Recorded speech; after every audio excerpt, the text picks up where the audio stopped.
Welcome back, Year 3, to part 3 of Neil Gaiman's Fortunately Milk. Below me on the plain, a number of brightly coloured ponies were gathered, and when I picked up the emerald, one of them shouted up at me, "You must be the man without the milk. We have heard about you in our tales." "Why are you pink, pony, with a pale blue star on the side?" I asked. "I know," said the pony with a sigh. "It's what everybody's wearing these days. Pale blue stars are sore last year." Professor Steg leaned over the side of the balloons basket. "Hurry up," he called. "If the volcano is going to go off, it could go at any moment." The volcano made a noise like a huge burp, and in the middle of it collapsed into itself. "We thought it would do that," said a green pony with a sparkly mane. "There was a prophecy, I suppose," I said. "No, we're just very clever." All the ponies nodded. They were very clever ponies. "I'm so glad there were ponies," said my sister. I got back into the balloon basket. Professor Steg unhooked the first emerald from his time machine and replaced it with the one that I had just taken from the weathered surface of Splod in the future. "Do not, whatever else you might do," said the professor, "touch those stones together." "Why not?"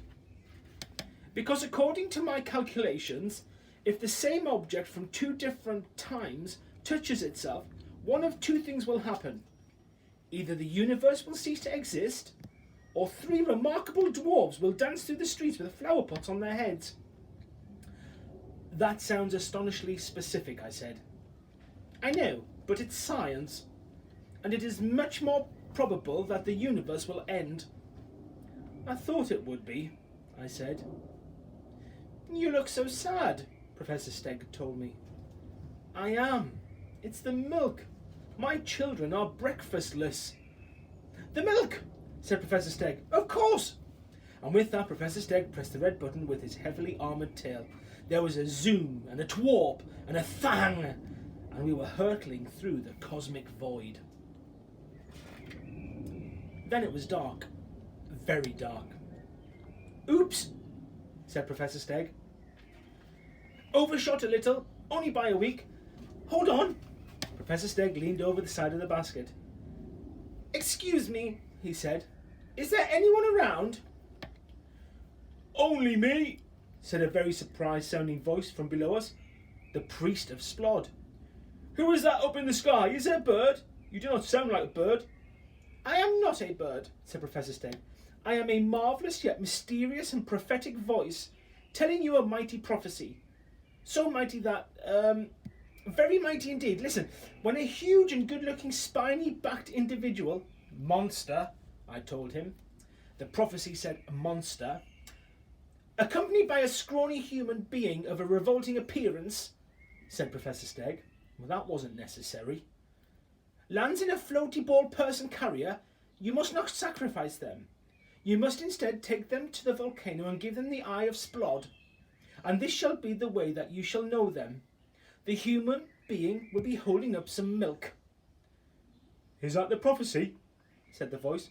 "Yes." "Is there anything about crops in it?" "I'm afraid not." "Oh well, thanks anyway, prophetic and mysterious voice from the air." I pressed the red button.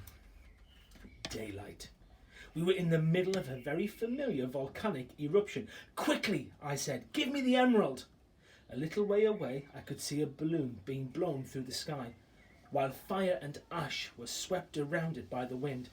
I could see me in the balloon, standing next to Professor Steg, with my mouth open. I looked miserable. Professor Steg, my Professor Steg, gave me the emerald. I raced down the rope ladder and placed the emerald back into the face's eye. Then, as the volcano stopped erupting, I looked around for the milk. I knew it had landed on Splod's head when it fell. Fortunately, the milk had fallen into a small drift of volcanic ash and was unharmed. I picked it up, brushed it off, and started back up the balloon's ladder. Professor Steg pressed the button. At The sky went dark. We were floating above a landscape of ominous towers and disquieting castles. It was not a friendly place. Bats flew across the sky in huge flocks, crowding out the waning moon. "I don't like this place," I told the professor. "I don't see why not," he said. "It looks as if it will be very nice when the sun comes up." There was a loud flut, and where the bats had been fluttering, several pallid people were now standing. The man in front had a very bald head. They all had sharp teeth. "We are vampires," they said. "What is this? Who are you? Answer us, or we will vivisect you." "I am Professor Steg," boomed the Stegosaurus. "This is my assistant. We are on an important mission. I am trying to get back to the present. My assistant is trying to get back home to the future for breakfast." At the word breakfast, all the vampires looked very excited. "We have not had our breakfast," they told us. "We normally have wiggly worms with orange juice on them. Orange juice makes worms even wigglier, like wandering spaghetti.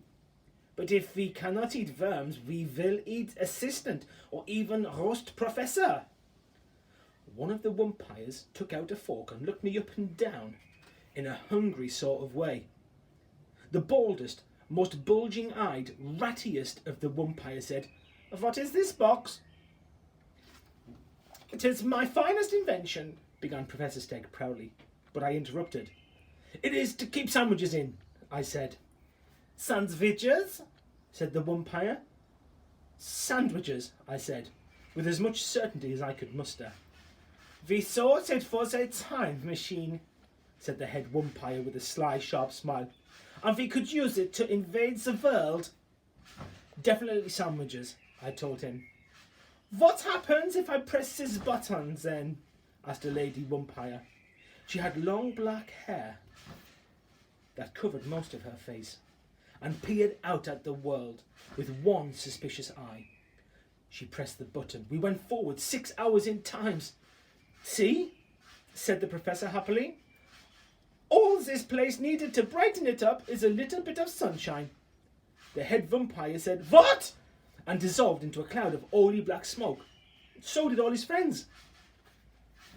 "Yes," I said, "it is a nice place here, after all, in the daylight." The professor tinkered with the jewels and the string and the buttons. Then he said, "I think I've got it properly fine-tuned now. This next press should bring you back to your own time, place and breakfast." But before the tip of his tail could touch the button, a voice said, "I'll explain later. Fate of the world at stake." A hand grabbed, and the milk, which I had carried safely for so long, was gone. I turned in time to catch a glimpse of a fine-looking gentleman with his back to me, holding my milk, and then the hole in space through which he had reached was closed. "My milk!" "He said he'd explain later," said the professor. I'd be inclined to believe him. The hole in space opened again. A voice shouted, "Catch!"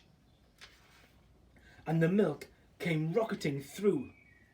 Fortunately, the milk struck me in the stomach, and in clutching my hands to my belly, I caught the milk. "There," said the professor. "Everything is back to normal." "He did say he'd explain later," I pointed out, "and that wasn't much of an explanation." "But it is not later yet," said Professor Steg. "It's still now. It won't be later until later." He was arranging pebbles and stones and string on the top of the time machine box. "Final coordinates entered," he said, "and then it's off to your house for breakfast." "Does that mean that there is a stegosaurus in a hot air balloon outside?" I asked my dad. "There is not," he said, "for reasons that will be becoming apparent." "I think there should have been some nice vampires," said my sister wistfully. "Nice, handsome, misunderstood vampires." "They were not," said my father. "Would you like to press the button?" said Professor Steg. I pressed the red button. There was an ear-popping noise and a flicker of years, and I was floating in a balloon basket above the corner of Marshall Road and Fletcher Lane. I could see our house from above. I could see the bicycles in the back garden. I could see the rabbit hutch. "We're here," I said, and I patted Professor Stagg on the back ridge plates. "It was very nice having you as a travelling... Ah!" said the Professor, because there was a familiar sort of thump noise, and before I had a chance to press the red button, we were deposited, balloon and all, on the enormous metal deck of a flying saucer, with a number of very grumpy, green, globby people staring at us with too many eyes. They did not look pleased. Well, you'd have to find out why in part 4.